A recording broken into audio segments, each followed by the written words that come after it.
Hey guys, this is Droner from Team Whitecoat. I'm here to show you how to set up multiple quads on the same profile that disarm when you change quads and also disarms video and then also fail-safes correctly. So when you're in your radio, let me go back to the input screen. So I have your throttle, aileron, elevator, rudder, auxiliary 1, 2, 3, and 4 is not going to be set up in the radio, but that's going to be set up in, it's not going to be set up in the software, but it's going to be set up in the radio. And so that one is this switch up here, I don't know if you can see, and this is which quad I'm using. This is my arm, so if I arm right here and it's on 1 and I switch to 2, it will disarm quad 1 and arm 2 just from that switch. Same thing with video. It cuts off video and turns on video of the second one.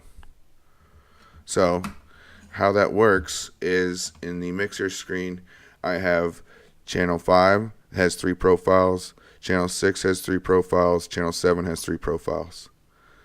And within those profiles, you can see over here on the right, it's modified by this switch up here. And when it's modified, it applies a weight and an offset that then corresponds to whichever quad it is, and then you go into the software, which I'll show you in just a second, and you make a very, very small window inside the mixer of where it can actually register the arm triggering, and same thing for the video and Koopa. So a little bit more, I'm going to go out to the second profile. It's got a weight of 85 and offset of 15. So this one means when I arm in this software only sees the top value of 85, it doesn't see 100, and so then you just narrow that gap so that on the other quads, when it goes down to that window, it will disarm, when it goes out of that window. So you have weight, offset, and then you also have to come down here to switch. Because you have multiple channels, multiple setups on channel 5, it has to be assigned to a switch as far as when it's going to be activated. So if you hit exit and back out, exit again, you'll kind of see it's got channel 5 plus equals, and depending on which position this switch is in, it changes that value. So I hope that makes sense. So one thing that you may have to do, I think, depending on your radio and which value is up and which value is down, and what value your radio fail-safes to. So I have it to where when my radio's on and I'm on the right quad, the default position for video is up. So I don't have to do anything special to turn on the video for my quad. It's just on depending on which quad I select. But if I turn off my radio, that switch then defaults to a 0 value, which then turns off my VTX on my quad and disarms it.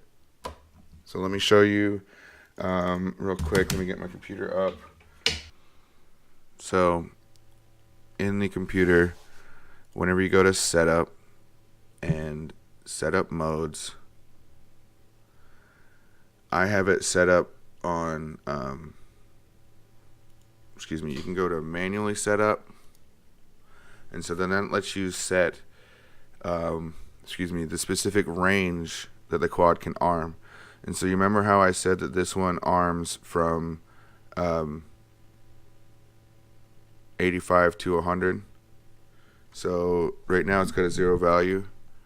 When I arm it, it goes up to 100. And watch when I select my quad number 2, it moves out of that range. So now it disarms my quad.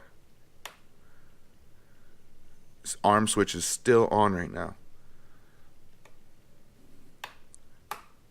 So that logic is also true when you go down to Quopa, which is turtle, and then VTX power toggle, which is my VTX. So when my quad is powered on,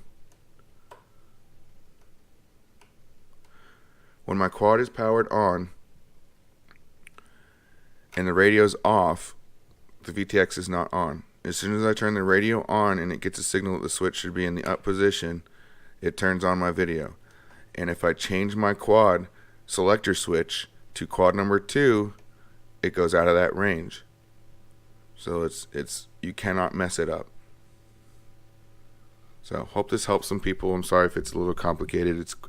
It was a quick video I made. I'm about to get on a flight to Maine to my grandfather's memorial. So wish I could be at Mayhem, but wish luck to everybody that's there.